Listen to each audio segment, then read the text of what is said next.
نبی کریم صلی اللہ علیہ وسلم نے ارشاد فرمایا، جس نے اللہ کی راہ میں ایک دن کا روزہ رکھا، اللہ پاک اس کے چہرے کو جہنم کی آگ سے 70 سال کی مسافت تک دور کر دیتا ہے۔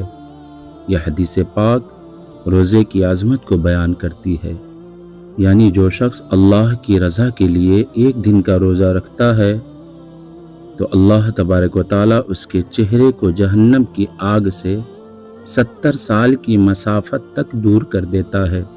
ذرا سوچئے، دنیا کی ایک معمولی بھوک پر صبر کرنے سے اللہ ہمیں جہنم سے کتنی دور کر دیتا ہے۔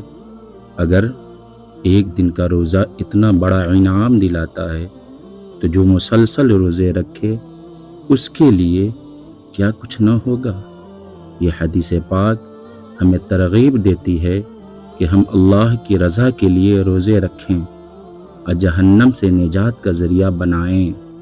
اللہ پاک ہمیں اس کا شوق اور استقامت عطا فرمائے، آمین ثم آمین۔